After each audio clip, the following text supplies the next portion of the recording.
L'Égypte affirme que l'accord européen visant à endiguer le flux de réfugiés en provenance de Turquie fait augmenter le nombre de personnes se dirigeant vers l'Afrique du Sud.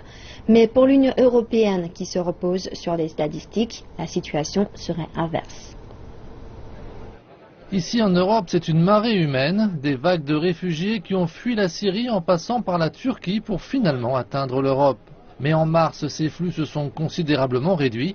L'Union européenne a en effet signé un accord avec la Turquie en donnant plusieurs milliards à Ankara pour lui permettre de maintenir les réfugiés dans des camps comme celui-ci. Le Caire affirme maintenant que l'accord est en partie responsable d'une hausse des arrivées de réfugiés en Égypte.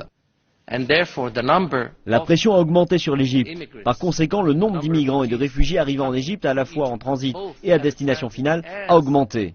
Le vice-ministre égyptien des Affaires étrangères, Hicham Badr, affirme que 500 000 Syriens tentent de s'intégrer à la population.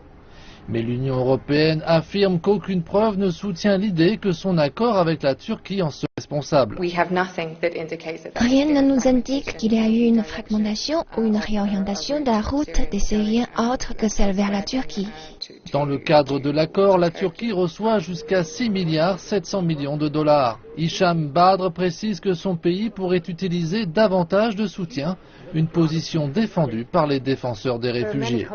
Il y a beaucoup de pays dans le voisinage, la Syrie voisine, qui subit une pression énorme. Bien sûr, ils ont besoin d'aide pour y arriver.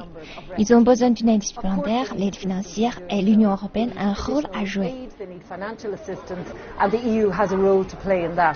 L'Égypte accueille peut-être un demi-million de Syriens, mais ce pays abrite également 4,5 millions d'autres réfugiés et migrants, principalement venus d'Afrique.